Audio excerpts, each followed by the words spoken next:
The Honourable Member for Charlebourg-Saint-Charles. Mr. Speaker, I was in Trois-Rivières last week, where the housing vacancy rate is 0.4%. Yet a new CMHC report shows that construction will drop drastically over the next year. As a result, CMHC predicts that demand will drive up housing prices, but it doesn't make sense. Does the Prime Minister realize that people will end up in the streets because of his insane policies? The Honourable Minister. Thank you, Mr. Speaker. My colleague is right to raise the issue of costs and affordability of housing, particularly in Quebec. And that's why it's so surprising that the Conservatives are against investment that we're making for affordable housing, including social housing in Quebec. First, they perhaps noticed a few weeks ago, we announced that we'll be reaching objectives for affordable housing construction. And secondly, they still haven't apologized, to the best of my knowledge, for the accusations, the insults they made with respect to Quebec members of Parliament, including those locally. The Honourable Member for Charlebourg-Saint-Jean. Mr. Speaker, what we saw over the past week are only photo ops, because current programs that are being announced as new have been in place since 2017. And since then, nothing has almost been done with these programs. So once again, photo ops, they don't work. What we're seeing now is that for 8 years now, there's been out-of-control spending. Will the Prime Minister finally listen to the head of the Bank of Canada and stop his uncontrolled spending that do nothing but drive up interest rates? The Honourable Minister. Mr. Speaker, if my colleague is looking for photo ops, I would ask him to come with me to visit a project in his riding, the Monte Rosso. We haven't seen him for the past few weeks since project was announced. Ms. Marchand was there a few weeks ago, and they seem to have forget in his own riding. Hundreds of housing units were built, rather than the only mere 6 units that his leader built when they were in power. The Honourable Member for Chicoutimi-Le-Fjord. Mr. Speaker, after 8 years of deficit spending, people are no longer able to find affordable housing.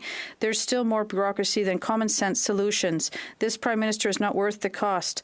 In Saguenay, in just 24 hours, a landlord received over 200 requests for his apartment, and apartments are becoming increasingly rare and expensive. Mr. Speaker, in his next budget, will this Prime Minister finally build housing and stop adding red tape? The Honourable Minister of Public Services. Thank you, Mr. Speaker. The next budget is coming up, and we already know there'll be other measures for housing. And my colleague also needs to know that only 2 months ago, we signed with the Quebec government an agreement for $1.8 billion. And this will provide the largest number of new housing units in the history of Quebec. This is an exceptional event that stems from extraordinary collaboration.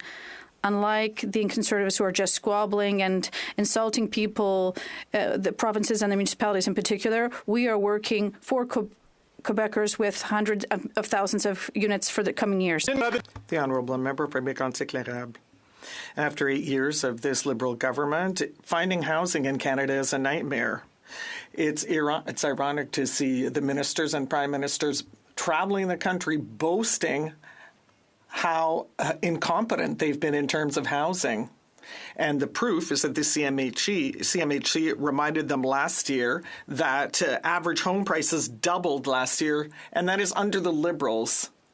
Will next week's budget finally be used to build homes, or is it going to increase red tape? The Honourable Minister.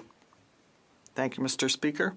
Obviously, next week's budget is going to contribute to even more housing, but let's think about the numbers. 6,000 and 8,000.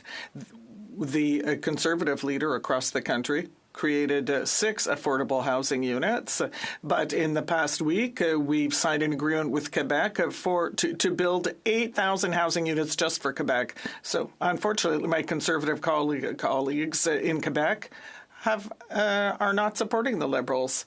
So, hopefully, they'll be able to contact us. Monsieur le Président, Mr. Speaker, what the minister needs to know is that when the member of Carleton was a minister, all housing was affordable in Canada, Mr. Speaker. Now the Liberals have doubled home prices for all Canadians.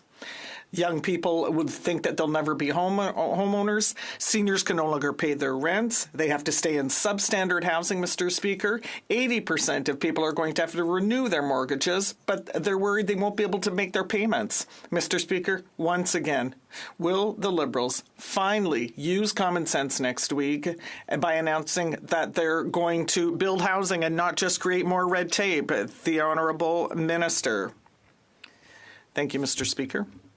My colleague is right. All affordable housing built by all 6 units of affordable housing were affordable. But we're going to build hundreds of thousands of affordable housing units under the agreements we've signed. Just in Quebec, we're talking about 8,000 social housing units that are planned for next month. That's a historic agreement. And we signed it with the Quebec government.